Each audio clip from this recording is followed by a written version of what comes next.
Well, thanks for joining us, both of you. We're here partly because there's a paperback version of a book out, which Zoom isn't going to let me show you. It's a blank book by the looks of it on the screen.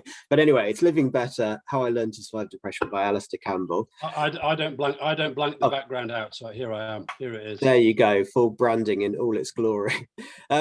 Perhaps Alastair, well, maybe I should introduce you both. Alastair, as people probably know, is a former journalist, or a current journalist and writer, and former communications director for Number 10. Fiona's also a journalist and a education campaigner, is the usual description. Alastair, perhaps you'd like to start by introducing the book and what the issues are that led you to decide to write it. I mean, I've written 17 books, and I couldn't really explain why at any particular time you'd decide to write that book at that time. But I think the practical answer is that I did a BBC documentary, Me and My Depression. And anybody who's ever made a TV program knows that for every minute of television, you've got about 20 hours of stuff that just never makes the light of day. And I had all this research material, particularly from experts in depression. And I thought, well, I'll just try and turn that into a book. And then, of course, I know what publishers are like. They liked all that, but they also want the very personal story. So the first half of the book is about me, my mental health, my brother's schizophrenia, a cousin who took his own life, our son Callum's alcoholism, basically our story of mental health. And then the second half, it's called A Search for a Cure, but it's more a kind of exploration of all the different research and the treatments that are going on. And then finally, the publisher, when I'd submitted the manuscript, said, well, so much of this is about Fiona. It'd be really nice if she had her take on it as well. So then there's a chapter from Fiona about what's like living with me. And then there's a final chapter about COVID. So, and partly it's just because I do think that, you know, I mean, every day I do stuff that is related to mental health and mental health campaigning. And I think books and films are a very important part of changing mindsets and changing attitudes and trying to change the way we think about mental health and mental illness, because ultimately that is what will lead to governments finally waking up to what needs to be done. And I must say, I really enjoyed it. It's a really open and fast read, and yeah, and really honest about the depression, but also the other people in your life and how it's affected them. Fiona, oh, and I should say to both of you, congratulations, because you had a civil partnership earlier this year, which since the book was written. So congratulations to both of you. Fiona, what was your thoughts? What were your thoughts when, I suppose, when Alastair said he was doing the documentary in the first place? Well, a bit, some trepidation, really. It's quite hard to, prepare yourself to reveal sort of quite personal side of your life in that way. But I mean, once we've done that, it set me thinking about lots of things, I suppose. So when I was asked to write the bit for the book, my mind was already in train, casting it back to what it had been like at the time and what lessons, if anything, there'd been from how things had panned out for us over the last 40 years. So it was actually quite therapeutic to write it. Oh, that's good. And it kind of brought things in the open between the two of you, I'd imagine, as well. To a certain extent, yeah. Yeah, to a certain extent. Or that and it's partly because we started to discuss it more openly. I think that it was possible for Alastair to make the programme and do the book. But it's more about sharing it with other people and seeing how many other people are in the same situation. From my point of view, that's been a big takeaway for me. Yeah, absolutely. And I mean, what we're talking about in terms of Alastair's condition is severe depression that has come and gone and been there for most of his life.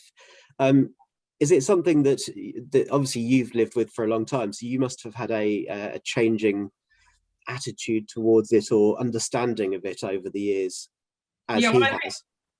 Right, it started out with a sort of full-on psychotic nervous breakdown, which then led to a period of depression. But by then Alastair had convinced himself that it was alcohol-induced, so if he stopped drinking, he'd be fine. And once he got through that initial period of depression, honestly, I don't think we thought there was anything wrong, although it was clear that his behaviour wasn't always normal and that he needed to go through periods of complete downs. And I think a lot of it was masked by overwork, was his way of dealing with it. So it wasn't really till he stopped working at Number 10 and it all started to surface again and there was this incident on the Heath when he started punching himself in the face. that's when we went to see a psychiatrist, and that was 35 years after we'd met, you know, so it took a long time to get to that point. No, 25 years, 25 years after we met, 25 years, yeah. Alastair, obviously you talk about that journey in the book. How are you now? I'm okay. I'm good. Most of the time I'm fine. I'd say in lockdown during the COVID period, I've had one bad spell, one moderately bad spell, and one that I was really surprised because it came and went very, very quickly, which is quite unusual. And I do think actually the book and the film, and Fiona said she had trepidation. I think both Fiona and my mum, when she was alive, I think didn't fully understand why I wanted to do all this stuff on mental health and why I wanted to talk about it. I do find that talking about it and now campaigning on it and writing about it, I find it really helps me. I think it's one of the reasons I'm in better shape, is that I don't feel I have to hide anything. I just feel I can be very, very open about how I feel. I think I'm much more conscious of the damage that my moods can do to myself and to other people. And I think that has meant that I've been able to change my behavior a bit. Not, I'm not pretending I'm perfect by any manner of means, but I think I'm better at dealing with it and understanding the impact that I'm having on other people. Whereas I think in the past, before we did go and see David Sturgeon, I'm determined to get as many Hampstead and Highgate references as possible. David Sturgeon, the excellent Gospel Oak-based psychiatrist, after the incident on Hampstead Heath with the self-harm, that's when I think we really started to, and it was very, very painful, by the way. It was not a straightforward, easy process at all. And I describe a lot of that in the book about, the exercises that we did. It was hard work, but I'd never done it before. Fiona's right. I convinced myself that if I stopped drinking, everything would be fine. And to some extent I was better, but I just, the depressions kept coming, and I kept just, drowning them in work and obsessiveness and overactivity. And well, David Sturgeon is kind of the supporting. When there's a film of this, he'll be the best supporting actor nominee, won't he? I don't know who would play him, but it's very much that role that's pivotal. But it's an interesting exploration, because obviously you talk about that side, getting the support from David. You also talk about medication, which does play a role, but you also talk about how much of a role, how important that is, or where it fits into the more general approach to it. Do you want to talk a bit about that? Yeah, I was always very reluctant to take medication for a long time, and whenever I went on to medication, I was just gagging as soon as I went on it to try to get off it. And I think David has persuaded me that it's fine to be on medication, and I'd say that for a while, I mean, I do sometimes worry that I'm addicted now to sertraline.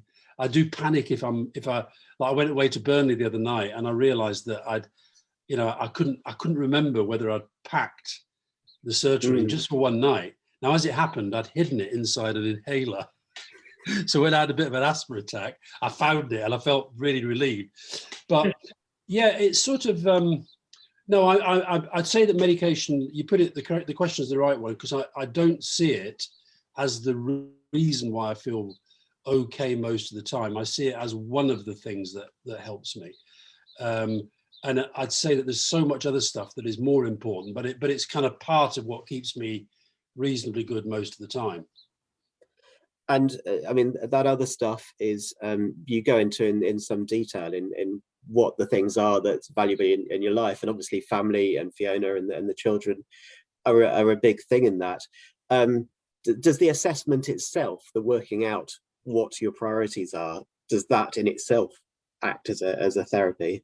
Oh yeah, totally. Because that stemmed from when I was making the documentary, meeting a woman in Canada, talking about something completely different, who then introduced me to this concept of the jam jar, which is like it's just a self-help mechanism to sit down. In fact, if you sit there, it's deeply phallic. Is that the actual jar? No, well, this is that's the actual jar, the real jar. Okay. This is my drawing of my jar. Okay. Started with the jar, and then there's all these layers that I've added on. And you might need to explain a bit. They what? You might need to explain a bit more what that picture was for our viewers. Yeah, it's a bit. I do accept it's a bit rude, but it started just like that. Mm-hmm. Sediment is your genes, then your life, And that's most of the time, most people can cope with what's going on in here. When you can't cope, your life explodes, and that's when you get ill. This is what this woman, Janine Austin, was explaining to me. So I then, yes, you're absolutely right. Doing this helps you work out what really matters. So my first thing is FFF, Fiona, family, friends. Meaningful activity, dotted line means meaningful activity to make a living, meaningful activity to try and keep changing the world and campaign and fight and whatever. Fundamentals, sleep, diet, exercise. Never used to take those seriously. Now I'm fanatical about all three. Burnley Football Club, very important. Bagpipe music, very important. Creativity, curiosity, and that's things like never go to bed without knowing something you didn't know when you woke up. Read, listen to music rather than, just bombard yourself with the news all the time. Creativity, writing every day, including writing bagpipe music and stuff like that. Landscape, scenery, my tree of the day, the dog, the bike. All these things are things that I can retreat to, both as a preventive thing, but also if I do get into depression, I'll just have this in mind, Don't be horrible to Fiona in the way that I used to be when I was depressed. Do try to do something that campaigns or whatever. Do sleep if you're tired. Do eat well. Do go to Burnley games if you can, And so it's just a sort of very useful little device that I use now, and in it are all the things that I go to when I'm feeling a bit low. And Fiona, do you have your own jar at all? I'm conscious that that there's in a relationship there's two people who are involved and have their own things going on as well as being involved in the other person's life, and you're not just the foil for this. I suppose what's your approach to your life, and do you face issues like this? I've got the swimming pool. That's my retreat, and that always has been. I mean, I think it's very important to find something that you can do for yourself.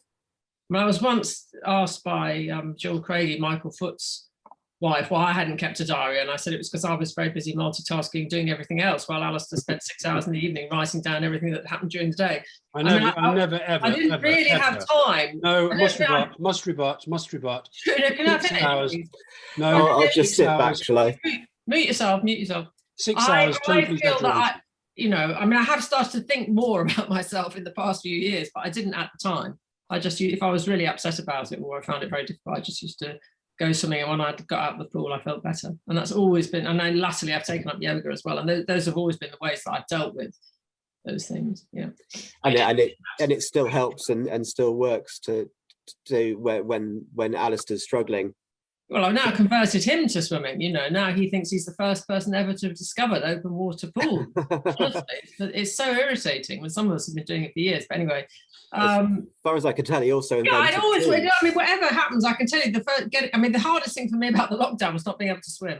Which really, after 40 years, 50 years really of doing it all the time, because I started swimming when I was at school. It's been really, really hard. So I think people have different ways of dealing with their mental health. But the truth is, I haven't suffered from the sort of poor mental health that Alastair has. I felt sad and angry and all those things, but I don't really understand what it feels like to be depressed.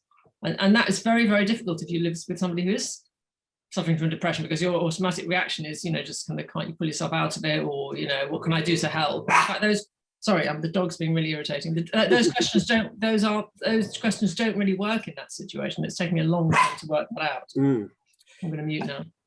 And they don't, but they are things, although we're becoming more enlightened about mental health, that they are thoughts or feelings you still have. I'll snap at somebody and go, just sort yourself out, or have that feeling. It's a fairly natural thing, but we're rationally becoming more aware of what's going on, I think. Exactly. We've had two examples in the past few years of people, I'm not going to say who they were, because one of them was very high up in the government, and somebody was just somebody who worked in a local retail outlet, who said to Alastair, "Oh, what have you got to be depressed about?" I think that's still quite a common reaction. You've got a comfortable life, you're happy, you're successful, you've got no reason to be depressed. But of course, these mental illnesses affect people regardless of their backgrounds, how they live, how much money they've got. And we've got to be compassionate about that.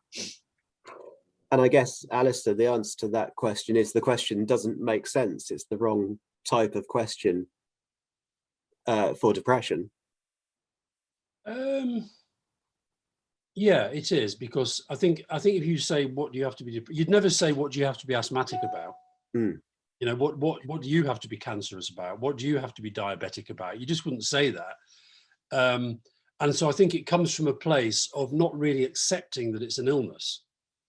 Now, there will be people, just as there are people who, you know, famously have bad backs but then they get spotted on the golf course, you know, with a nice swing on a 7-iron. You will get people who might use it.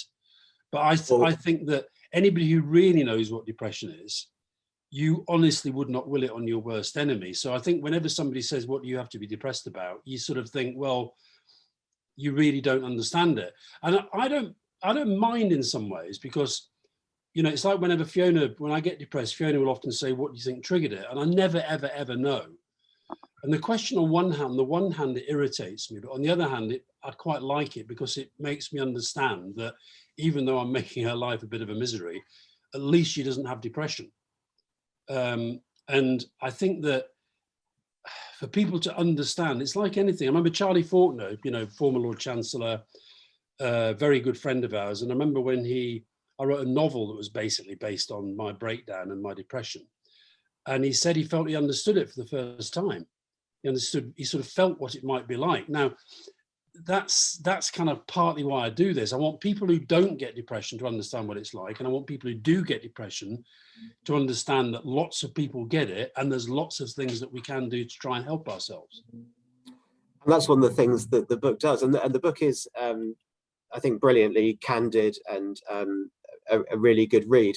It obviously helps that the supporting cast beyond David also involves Tony Blair and every world leader from the late 90s onwards, and some very interesting people. So as a read, it's got the added fascination of that. And in fact, there's one bit where you refer to Tony Blair's book, where he'd made a passing comment about, I think it was, I'm paraphrasing, but along the lines of two types of people who are crazy, one's dangerous and the other's a genius, that kind of thing.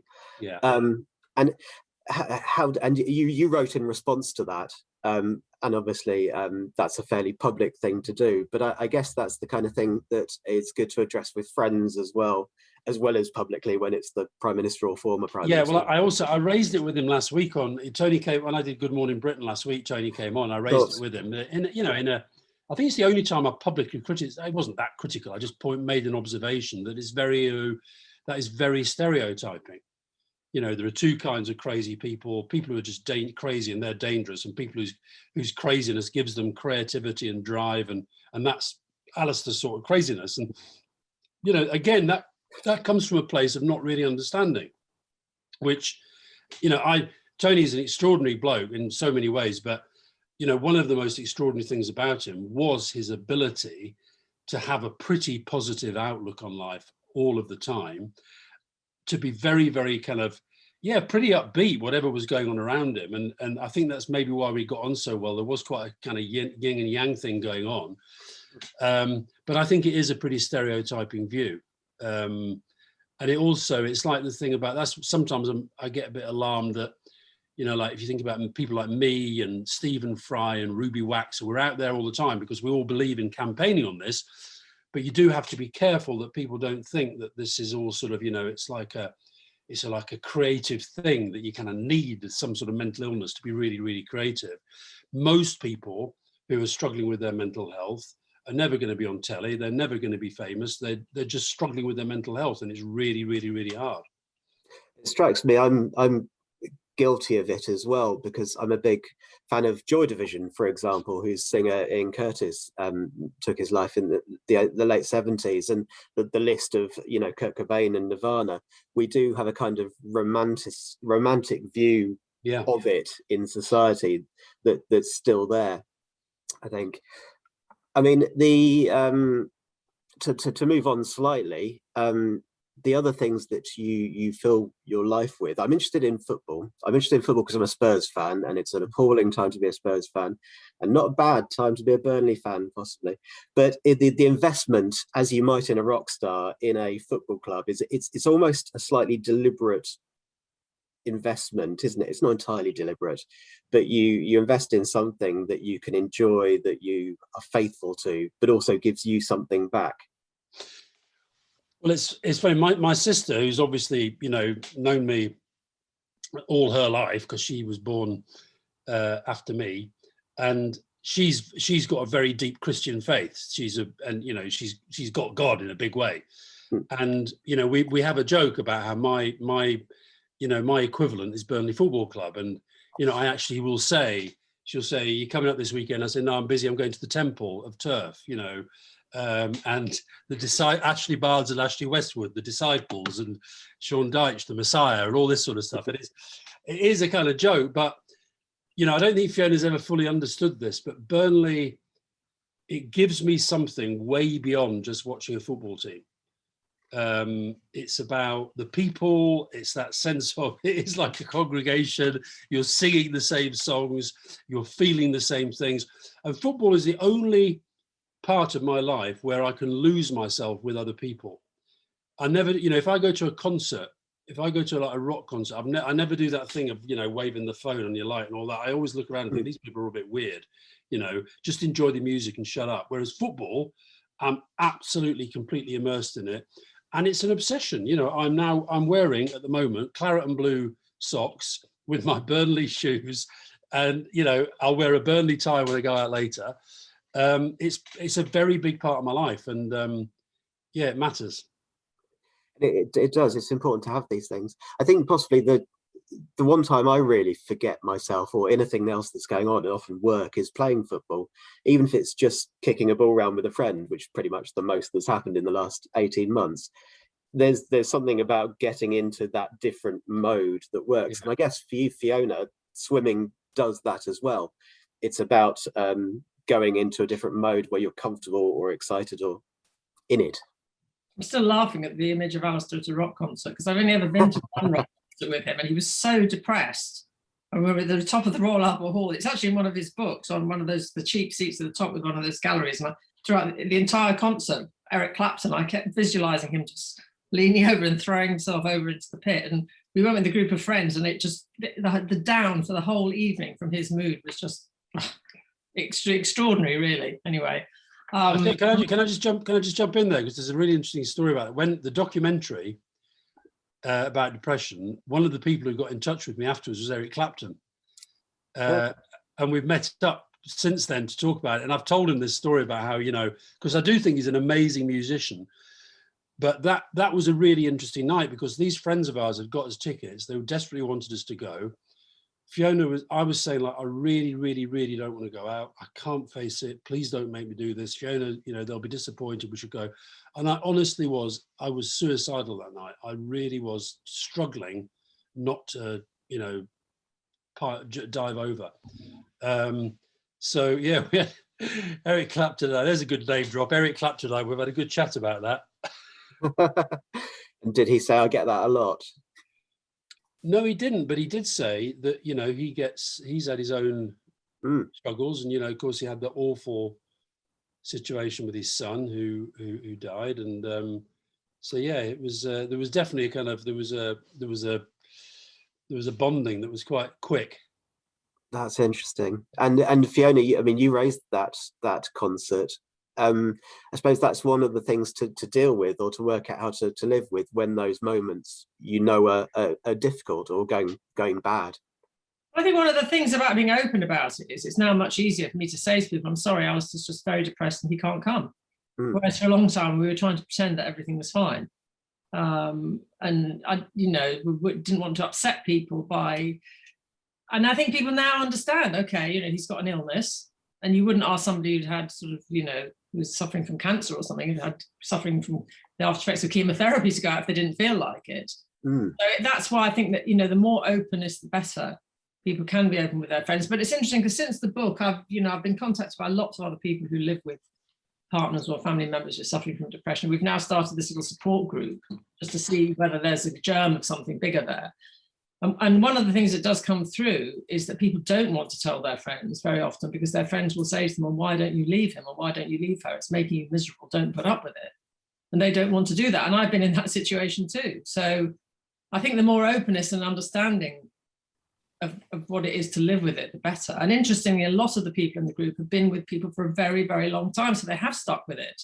it proves it can be done, but the partners and family members also need support.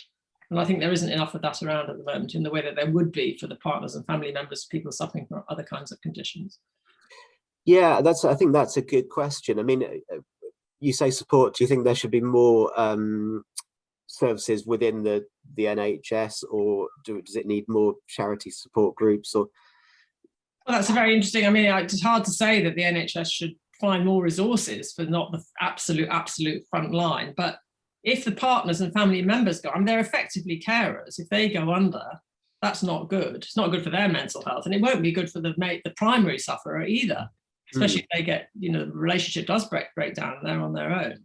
Because I think, I would say that I have made a difference to Alastair by staying and by helping him through this.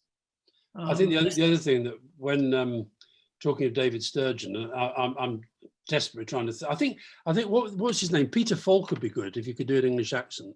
Columbo. Yeah. Anthony Hopkins.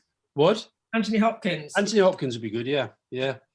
So who would play? Let's not go too fast off this. Who would play you if he's Anthony Hopkins? And who plays Fiona? Oh, Felicity Kendall plays Fiona. Oh, okay, obviously. I mean, she looks like her, so she's got to do that.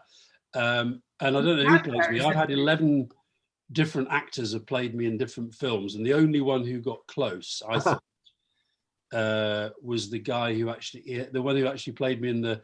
It was probably the film I least enjoyed watching, which was the one about David Kelly's death. I think the actor who played me there actually was close to it. But no, it'd have to be one of the sort of Hollywood megastars, wouldn't it? There's no doubt about that. Well, clearly. So 11. So have you been counting, or is there an IMDb thing where you could just check each week? I tell you, it's at least 11, because it was a magazine feature where they were done as a film. Right, okay. And one of them, by the way, was Ian Duncan Smith's son, who played me in a pantomime or something. I'm not sure that qualifies. Anyway, we've veered off topic slightly. Sorry. The point I was going to make about David Sturgeon. Yes.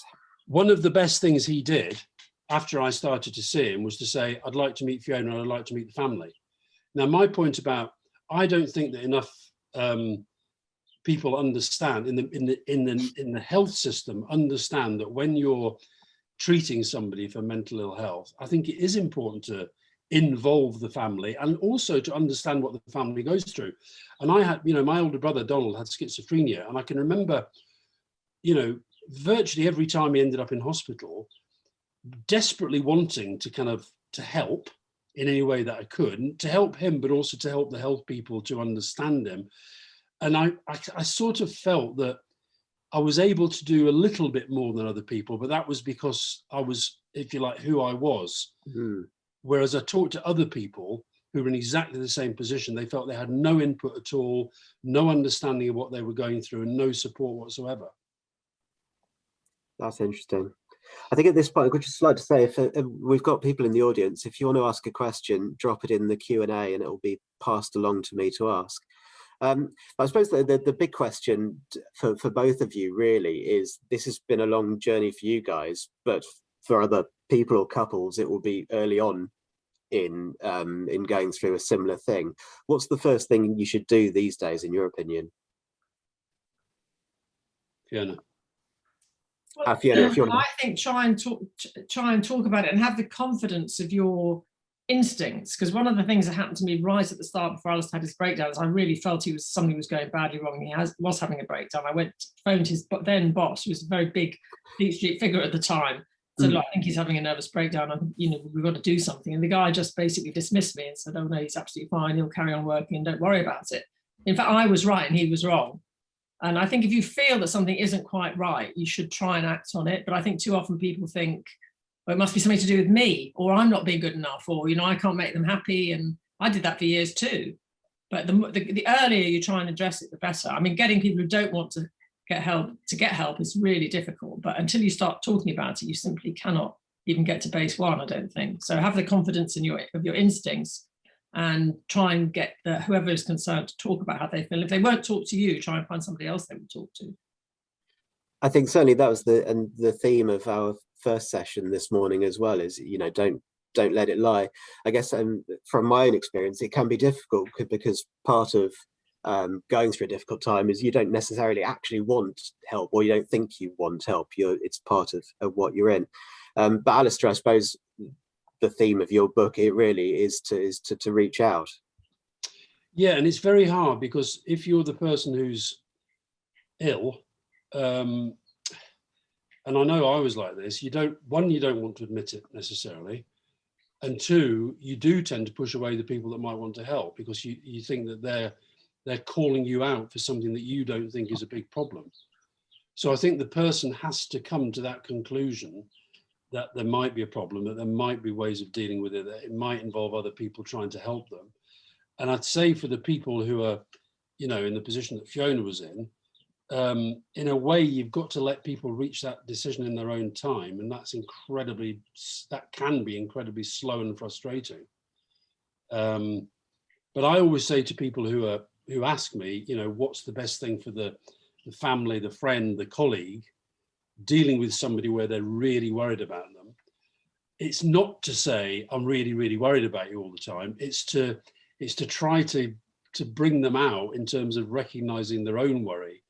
And that's very, very hard. And listen, I do it with people. I meet people and people who are friends and family, and you just want to sit down and say, right, this is what's wrong with you. This is what you got to do.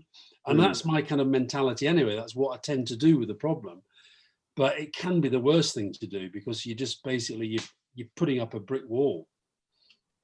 I think, yeah, no, absolutely. But I think the flip side of that can be that, and it's clear from a few examples in the book, that you can't underestimate the importance of, or the effect somebody can have on you if they are understanding at the time. You talk about, I think it's 2 policemen during the breakdown in the 80s, who didn't dismiss it or mistreat you, did the right thing, and that just little bit of compassion and understanding.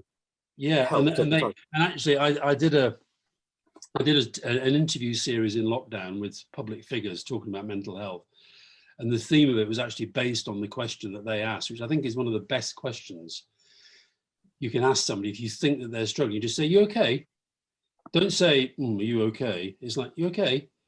And something about these 2 policemen up in Hamilton in Fife, something about them just triggered in me the honest answer, which was, "No, I'm not." And it's the first time I'd admitted that. And it was something about them that just, it's back to what I said earlier, I probably had reached the point. I was in the middle of this psychotic meltdown and hearing voices and hallucinating and all this sort of stuff. And these 2 guys come up. I didn't know they were policemen. They were in plain clothes. And they just said, "You okay?"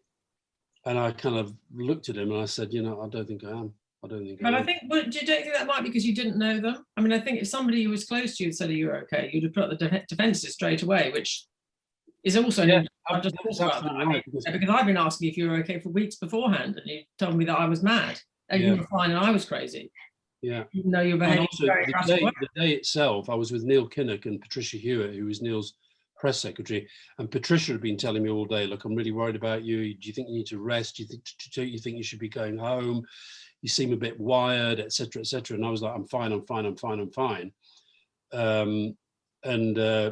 So yeah, maybe it was just the fact that somebody had, as you say, Andre, taken an interest. Now they were taking an interest because they thought I was a danger to public order and public safety, but they did it in a way that was really, really sensitive. And the next thing I knew, I was in a cell, and the next thing I was in a hospital.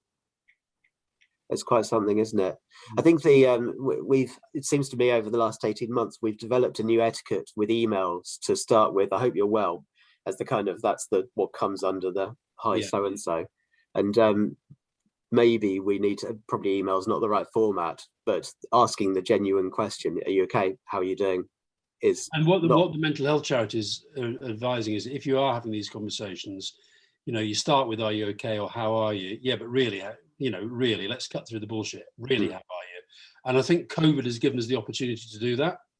People are, it seems to me, much more conscious of their mood and much more conscious of the way the outside world is impacting upon it. Yeah, no, I think that's possibly true. To give people the chance to say, "Well, actually, to be honest, I was, okay last week, but this week's just a bit of a struggle." Yeah, is a good thing to do. You talk in the book, there's a bit where you set up gratitudes and what's the other side? Resentments. You're looking at what's important in your life and what's not, which is quite an extensive list. And obviously for our readers, resentments include dog owners who don't clean up after them on the heath, which I'm sure a lot of us would understand. Eating in a cinema really chimed with me as well. Yeah. There's no need. You can survive 2 hours. In fact, you can just watch the film and not. Anyway, don't get me started. But well, how did that help? I guess putting together those irritations I think how it helped. That was another idea from the Gospel Oak-based psychiatrist David Sturgeon. It was how it helped is that no matter how low I am, when I write those lists, the gratitude list is always much longer. And the resentments, even though the resentment of the people, the worst in cinema is boiled sweets. I mean, I once nearly killed somebody it took about a minute to open a boiled sweet wrapper. They should just be banned in all public places.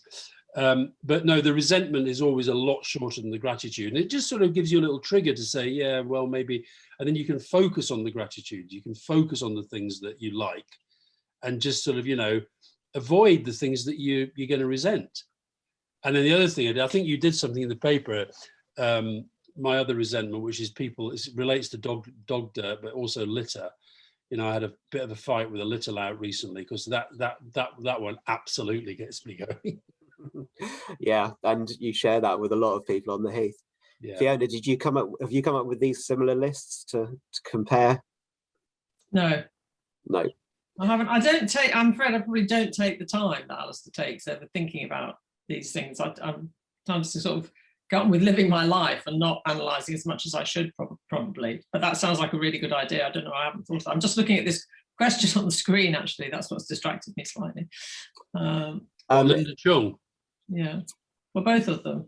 Yeah. Well, actually, I mean, let's address the question. So, the first question we've had is, Alastair, your brother suffered schizophrenia. That was Donald, wasn't it? Yeah. And which is very different to depression. So did your own insights help understand or help family members to understand and help him as well? Or actually, how does it translate, I guess, is the question when you're looking at yourself? Yeah, I think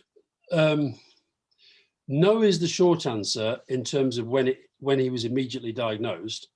But yes, definitely over the long term, as I became much more interested. And actually, Donald is the real reason that I've had this sort of lifelong fascination with mental illness. Donald and I were very close.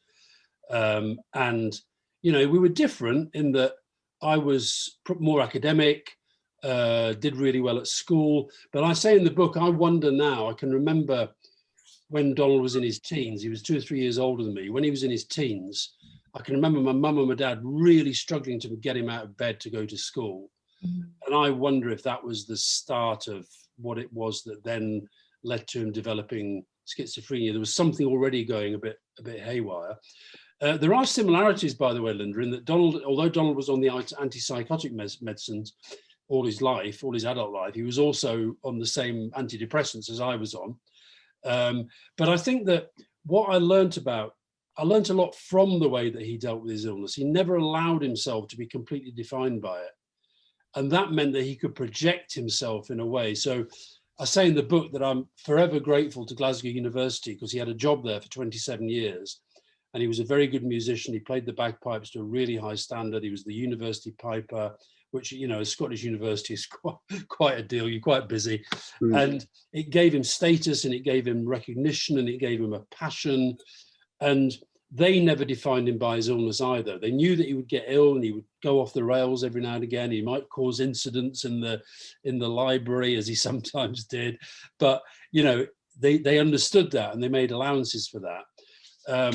So, yeah, I think it helped me latterly. But no, when he was first taken ill, it was a life-changing, horrible, horrible, horrible thing. We knew nothing about schizophrenia, literally nothing. And it was just horrible. And you obviously shared that with most people. It's not something we knew or know much about. No, and people still think that schizophrenia, Jekyll and Hyde, split personality, all that. It's very, very different to that. It's when your mind is unable to compute what is happening around you, and it's just it's horrible. I remember once when we were up in Scotland on holiday, and Grace, our daughter, she loved Donald, and she used to love sort of sitting and talking to him, and she was filming an interview with him. She was at film school, and he was talking about what it's like when it's really bad, and he was describing how, you know, snakes coming out of light bulbs and people coming out of sockets in the wall and voices inside his head all telling him to do different things, and if you're in a pub, everybody's talking about you and all that. And it's pretty amazing how well he dealt with it, considering. Perhaps the other question that's come up we can address to Fiona. So question from Stephen. As a parent with a young child with mental health challenges, we've had a 3-year journey, and our eyes are open to the lack of training within schools at recognising and seeing the child and not the behaviour. With the small investment in mental health by the government, would you agree that we need to invest heavily in training of teachers in primary schools? Absolutely. I mean, I think I'm trying not to blame the teachers, because I think a lot of them just have no confidence in this area, and that's scary for them. There is an organisation I'm quite involved with called The Difference, which is funded now to take senior leaders out of schools and give them mental health training, then put them back into schools. So they would have somebody on the senior team who's a sort of mental health specialist, especially in trauma-informed practice. But I think there's a wider question here about the focus we put from a very early age on academic learning at the expense of well-being, and helping children to understand and talk about their emotions. And if that was built more into the curriculum, I think it would provide opportunities for teachers to think more about the child, rather than just make sure they're going to get through their, 7-year-old SATs and then their 11-year-old SATs and their GCSEs. And it's really, really tragic. It isn't necessary to have such an emphasis on the academic side. It could be more balanced, and that's really important, as well as the training, obviously. I think the other thing, Andre, is that I did an interview with Nadine Dorries, the mental health minister, on Good Morning Britain last week, and she was making this big announcement, £17 million of mental health support for children. Well, that works out at £2 per child. It is not a priority. When you can spend £37 billion on a test, track and trace system that doesn't work, £70 million in government terms is literally small change down the back of the sofa. And I actually think I wouldn't put the onus on teachers. I would look at seeing whether we couldn't model what we did when we were in government with the classroom assistants, and actually have mental health first aid trained classroom assistants who are looking out for that specifically. And if you think about, I did a conference recently with a child psychiatrist from Italy who was making the point that actually children who've been born, who are growing up in the last couple of years, she said their brains are actually going to be a different shape to the brains of children who have grown up prior to the pandemic, because the brain changes shape according to trauma. And not being allowed to run to and cuddle your siblings, your uncles, your aunts, your grandparents, that for a child is like a form of trauma. And she was saying she doesn't think we've even begun to think through the consequences on a child's development of what's happened in the last year or so. And that's going to translate into schools. So why aren't we thinking ahead of that? And the problem with the government at the moment is that their whole default position is, things aren't as bad as you people are saying. Nadine Dorries says that, there's been no great uptick in suicide. Well, that was the same during the global financial crisis, but it came a few years later. We're going to have to wrap up fairly shortly, but there's one more question that's come through, so let's address that. What are your thoughts about what type of help matters most to family members and relatives when someone's going through a mental health crisis? What would you like healthcare professionals to know? This came up earlier, obviously, but I suppose in more specifics, what's needed for those family members? Fiona, perhaps you'd like to address that first. I think I can only speak on the basis of the people I've been in contact with since talking about this. And the one thing that really comes through is if they can talk to somebody else who's been through the same experience as them, so they feel they're not alone, and hear how other people have dealt with it, it makes an enormous amount of difference. I mean, we have this group once every couple of weeks, and some people who've joined it have said, this is the only time, I feel I can talk about this. And being able to talk about this makes such a huge difference to me, which is why I think that one of the solutions may be to have a sort of, like you have Al-Anon for the families of addicts, is to have some sort of support network nationwide for the families of people who are going through mental health difficulties. It does something like that does exist in the United States, I've now discovered. so that people can always have a sort of buddy or a sponsor or a group to go to or somebody they can phone up if they feel they can't cope. That's interesting that it exists over there. Alastair, I assume you'd agree with that. Absolutely, totally, and I think that I think doctors and the medical profession generally should see families as part of the solution, and involve them, and also understand that there are implications for them. And I think the family would become a better support to the person who's struggling by being involved, by giving clear guidance. One of the most important moments in our whole sort of, progress on this was when David Sturgeon said to Fiona, "You must never blame yourself." Now, I could say that when I was well. I could say, well, it's not your fault. I mean, I would say, when I was depressed, I would say, it is your fault. Yeah, you are making me sad. Yeah, you're not being very nice to me, blah, blah, blah. And I realize now that was both kind of manipulative and quite cruel. But when David said it as an outsider, it's back to Fiona's point about maybe sometimes you need that outside person. When David said to her and the children, "You must never, ever blame yourself," I think that was a key moment I think it did change the way that Fiona thought about it. And she could be then, I think, more understanding and maybe more forgiving of what I was like when I was in a bad way. So I think understand the family needs support, and that will ultimately help the doctor to help the patient. Does that By the way, I completely agree with the comment there. Somebody just said teaching assistants are trained to look out and report back. Sadly, it doesn't always go further. Money is the problem, and so is the lack of trained staff. I totally agree with that. But the government, I think, we should try and persuade them, I'm bloody hard with this lot, we should try and persuade them that ultimately that is the way they're going to save money. If you get a child who's, starting to display symptoms of mental illness early on, and they can be supported through that at a time when they're much more open to the idea of being helped as a child, you're going to save on prisons and probations and, domestic violence and all the other stuff that we know spills out from this. And to go back to the two policemen you met in the 80s, if you ask any two policemen now, I'm sure they would agree, as they're on the front line. Policemen at the moment, they get a bad rep for a lot of stuff, but I tell you, I think the police at the moment are probably seeing and dealing with more mental illness than quite a lot of doctors. Anyway, I think we're just about at the end of our time. Just one final question, actually, for North Londoners who may not have heard them often played well.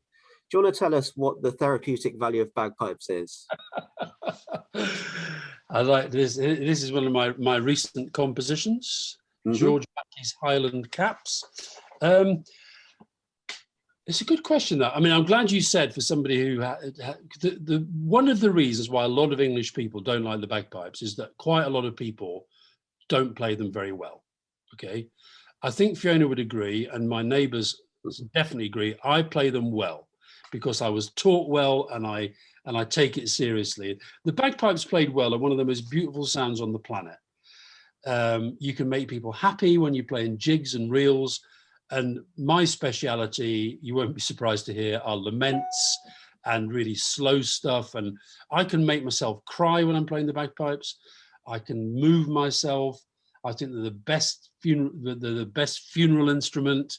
Although I thought the piper at Prince Philip's funeral he had a little bit of a problem with his middle drone, I think. And I think with my brother, I think the reason why the bagpipes were so important to my brother is literally that I think he was creating his own noises to deal with and compete with the noises in his head, creating something quite beautiful out of it. So yeah, listen, music is absolutely, not just bagpipes, but any music. And I'll give you another Hampstead story. I've just recorded that Radio 3 Private Passions program where you have to pick classical music. And I told the story that when Fiona was pregnant with our first child, Rory, she used to wander around Hampstead Heath with a Walkman listening to Schubert's impromptus because she was worried that if it was a boy, I would brainwash him into liking football. Both of our sons work in football, so I won. It didn't work, but I chose Schubert's impromptus because of that. Unlucky Schubert. Fiona, unless there's anything else you'd like to add on music, thank you both very much for joining us. It's been a really fun hour, and yeah, I wish you all the best. And yeah, thanks once again.